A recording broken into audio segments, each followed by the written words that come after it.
Welcome to our presentation on the U.S. Census statistical resources of the census.gov website. I'm Megan Dugan, and I've got Dennis Larson here with me, and we're going to take you through the website step by step and show you the main features and how to use it and what statistical resources are good for. So government statistical resources are a little bit different from other academic or vendor resources that are electronic. The main purpose of a government statistical resource is not to entertain or make a profit, but it's there to inform us and serve us as citizens, and so that the government will be transparent and publicly provide documentation of the work that our tax dollars are paying for, which is great.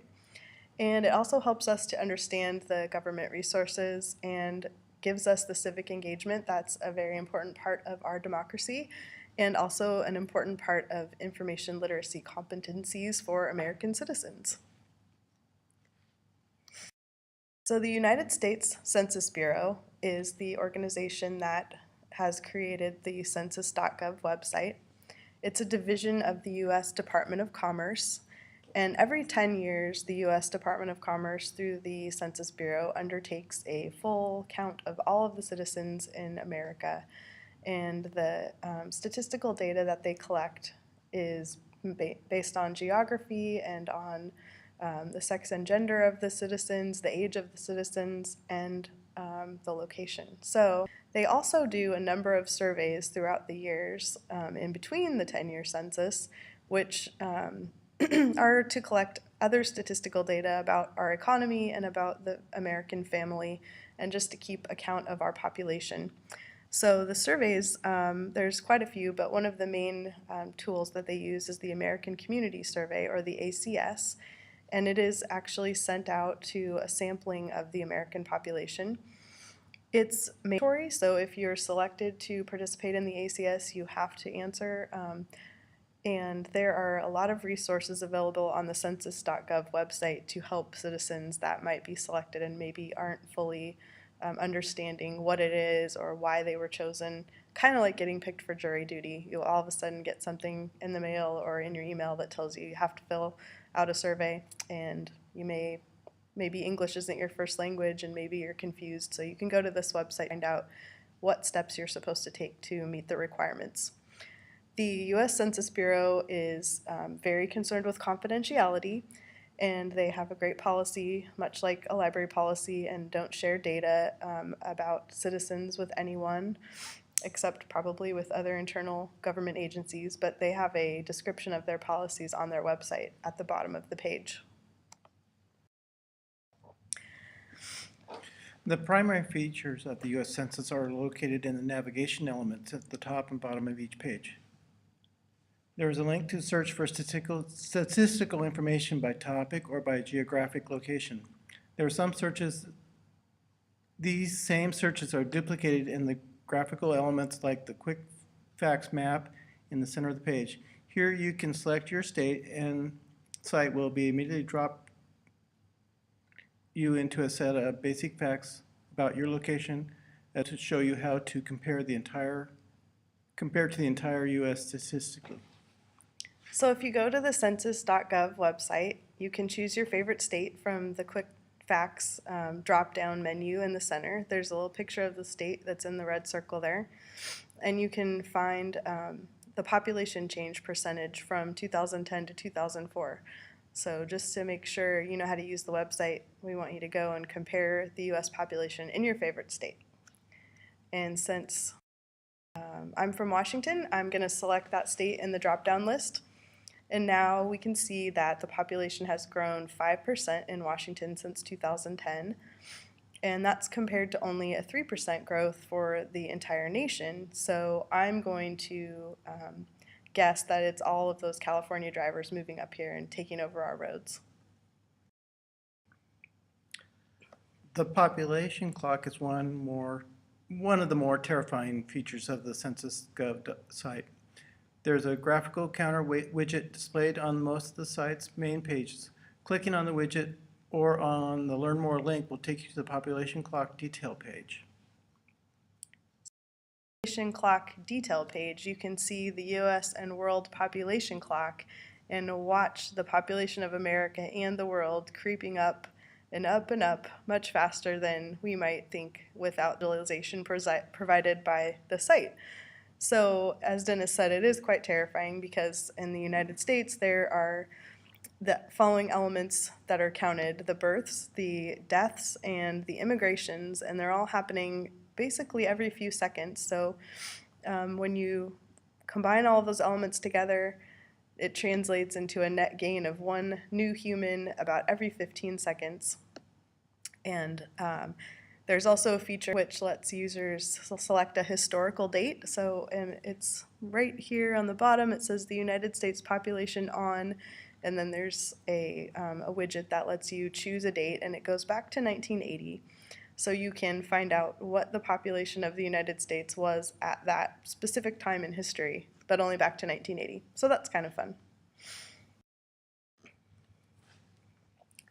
The ACS is a continuous online survey of small groups of participants meant to increase knowledge of the American family, our economic structures, and population changes more frequently than the comprehensive census, which is only able to be conducted fully in 10-year intervals. So we mentioned before that the American Community Survey is a mandatory survey. And so on the main topic slider that goes across the top of the census.gov page, the American Community Survey is featured pretty highly because I would guess that people are coming to this website to try to find out what their requirements they're supposed to be meeting to fill out this mandatory survey. And some of the elements that are provided by the census.gov site are information about how to complete the survey online so that you can do an online form instead of a paper form, which is great. They want to save resources and make it easy for people, as easy as possible. But for people that aren't quite up in the digital age yet, there are options for that as well. And then, as I mentioned before, if you are not an English speaker and you want to take the survey in your native language, there are some resources for that. There are brochures that give descriptions of how to take the survey and sort of translate the questions for people that are non-English speakers. And then there are also data links on the page to the studies that have already been conducted in the past, so that if you were interested in how the information is summarized, you could look at that there. And then there's quite a robust feature on this page for giving feedback about the survey and just giving feedback about the website. Options to make it easier for people to navigate, and I think it's great that the government's interested in that feedback. The complete navigational tools are available at the bottom of the homepage. Links to survey data, information about Census Bureau, and past census results are included here. The commitment to ADA accessibility and data privacy are also at the bottom of the page.